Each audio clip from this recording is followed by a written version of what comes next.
On termine le chapitre avec le théorème sur l'alignement de points.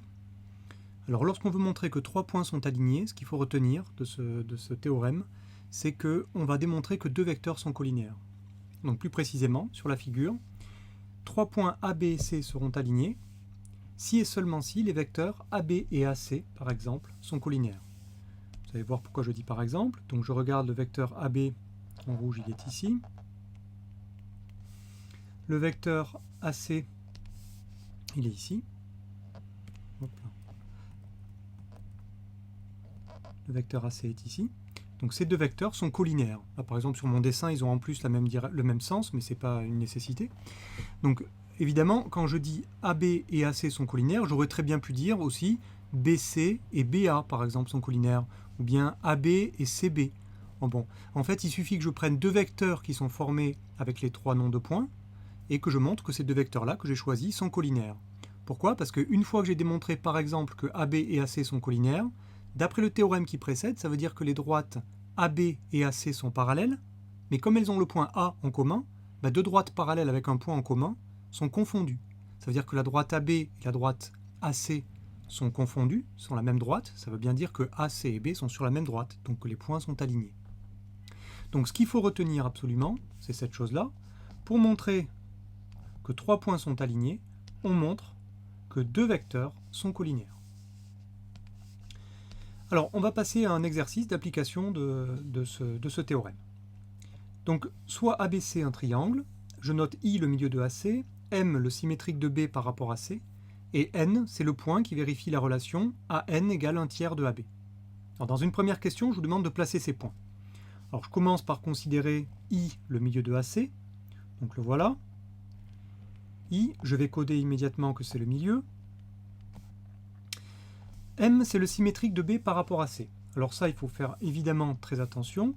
Dire que c'est le symétrique d'un point par rapport à un autre, je vous conseille de commencer toujours par rapport à C, parce que ça équivaut à dire que C va être le milieu. Puisque C, ça va être le centre, finalement, de ma symétrie centrale, justement. Donc ça équivaut à dire que C est le milieu de MB, ou de BM, du segment BM.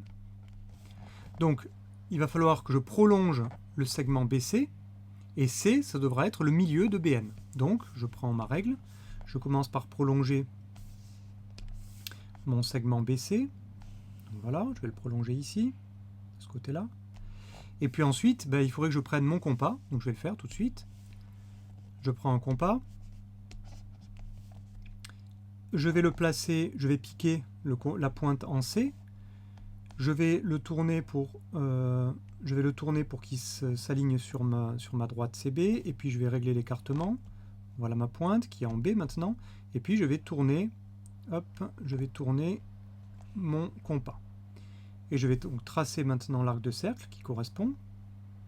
Voilà. Et j'obtiens maintenant le point ici M.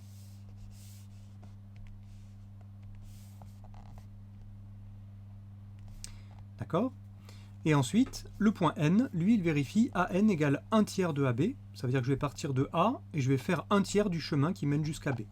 Autrement dit, je coupe mon segment AB en 3 parties égales, évidemment. Ici, j'aurais pu le coder si on veut. Voilà, comme ça et comme ça. Et puis le point N, il est ici.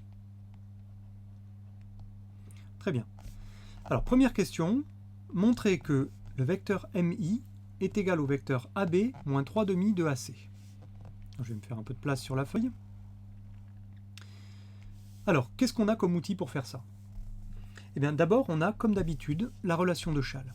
Autrement dit, je peux partir du vecteur MI et essayer de décomposer ce vecteur à l'aide de la relation de Chasles. Donc, pour aller de M à I, j'ai intérêt à passer par quel point? Si vous regardez la façon dont le point M a été défini, le point M, il a été défini à partir de B et C. Donc ce que j'ai intérêt à faire, c'est de dire que, par exemple, le vecteur MI, c'est le vecteur MC plus le vecteur CI. Donc je vais commencer par écrire ça. MC plus CI, ça, c'est rien d'autre que la relation de Chasles.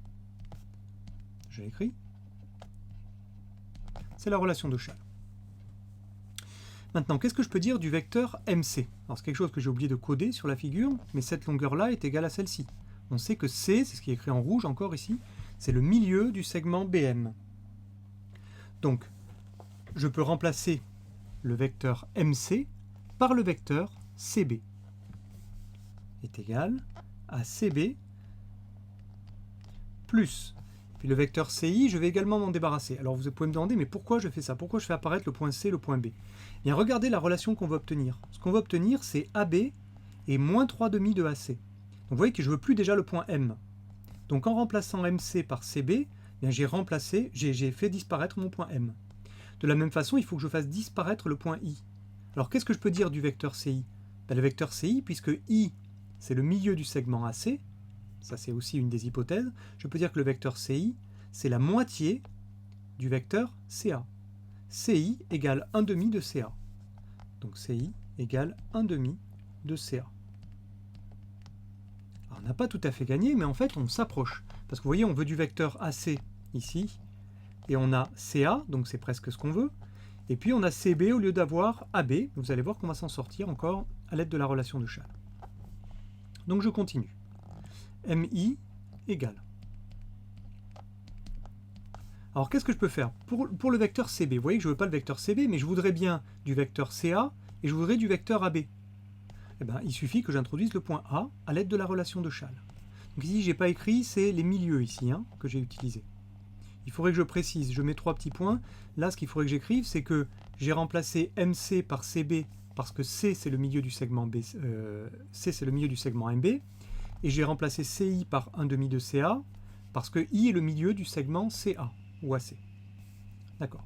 Donc je continue. MI égale CB, je vais le décomposer en CA plus AB. Ça, c'était mon vecteur CB, qui apparaissait ici, que j'ai redécomposé à l'aide de Schall. Et puis, pour l'instant, je vais garder 1,5 de CA. D'accord. Donc là, c'est à nouveau Schall, l'outil qui nous a servi.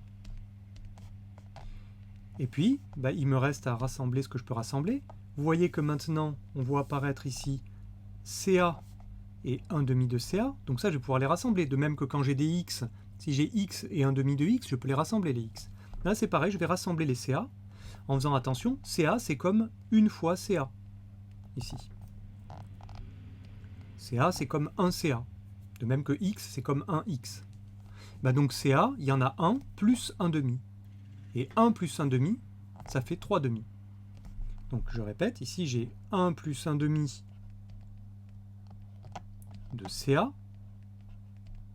D'accord? Bon, j'écris en rouge, mais c'est comme si c'était du noir. Plus le vecteur AB. Alors le vecteur AB, j'y touche pas parce que regardez, on le voulait, le vecteur AB. Donc on l'a ici. Celui-là, on n'y touche pas. Et puis le 1 plus 1,5 de CA, on va le simplifier. Je vous rappelle qu'il faut réduire au même dénominateur. 1, c'est comme 1 sur 1. Et donc c'est comme 2 sur 2. Donc 2 sur 2 plus 1,5, ça fait 3,5. Donc ici 3,5 de CA plus AB. Et là, on a gagné, parce que c'est pas tout à fait ce qu'on veut, mais il faut se souvenir que CA, c'est l'opposé du vecteur AC. Donc ce 3,5 de CA, c'est la même chose que moins 3,5 de AC. Donc ça donne AB, j'ai écrit en premier, et au lieu d'écrire plus 3,5 de CA, je vais écrire moins 3,5 de AC. C'est ce qu'on voulait démontrer. On continue. Démontrer que IN est égal à 1 tiers, je vais essayer de laisser afficher comme ce qui est utile.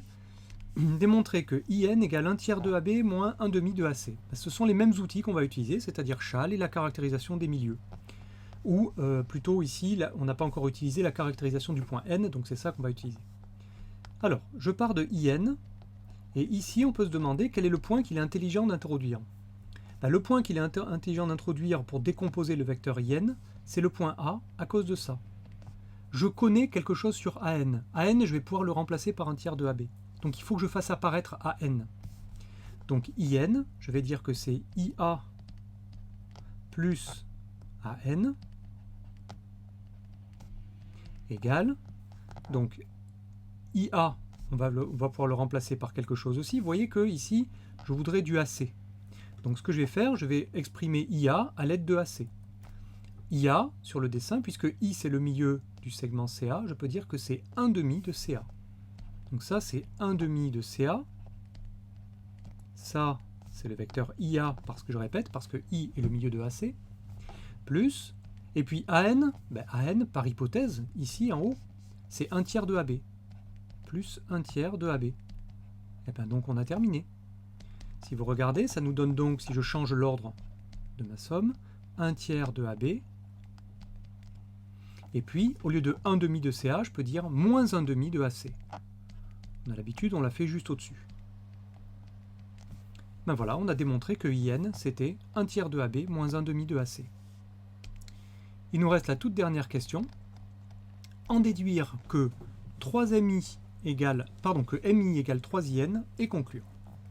Alors là, comme d'habitude, soit vous partez de MI et vous essayez d'arriver à 3IN, soit vous partez de 3IN et vous essayez d'arriver à MI. Alors par exemple, je vais prendre 3IN, ici, et puis on va utiliser évidemment, puisque c'est en déduire, les deux questions précédentes. Vous vous souvenez ce qu'on a vu? On a vu que MI c'était AB moins 3/2 de AC, on a vu que IN c'était 1/3 de AB moins 1/2 de AC. Donc 3IN ça fait 3 fois. Et IN on va le remplacer par quoi? Par son expression. On sait que IN c'est 1/3 de AB moins 1/2 de AC. Donc je remplace 1/3 de AB moins 1/2 de AC. Et puis je vais développer ici le 3 dans ma parenthèse. 3 fois 1/3 de AB et 3 fois moins 1/2 de AC. Donc ça donne 3, j'écris doucement, hein, 3 fois 1/3 de AB, et puis moins 3 fois 1/2 de AC.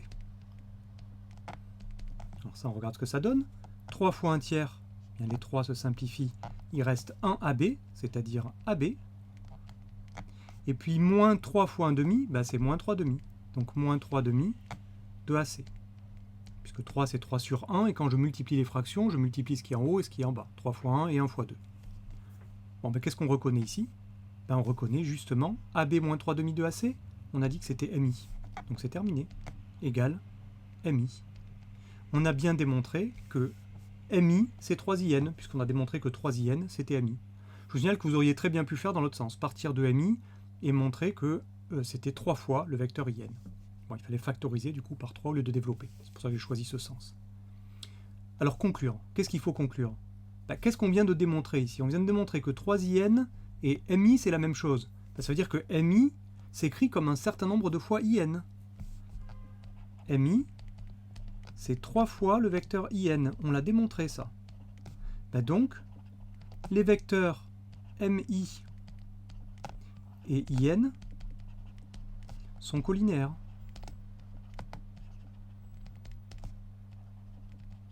Mais qu'est-ce que ça veut dire que ces vecteurs MI et IN sont collinaires? Ces deux vecteurs avec, vous voyez, un point en commun. C'est le théorème qui est juste au-dessus. Pour montrer que 3 points sont alignés, je peux montrer que 2 vecteurs sont collinaires à condition d'avoir un point en commun dans les deux vecteurs ici. C'est exactement ce qu'on a obtenu. Donc on va pouvoir conclure les points M, I et N. Les points I, M, N sont alignés. Et ça, on peut le vérifier immédiatement sur la figure si on l'a faite proprement. Donc si je regarde, je prends ma règle. Je vais prendre une couleur, par exemple du vert. Et puis je vais prendre la droite qui joint M, I et N. Et vous voyez, si vous avez fait un truc propre, les 3 points sont alignés. Voilà, ça termine le chapitre.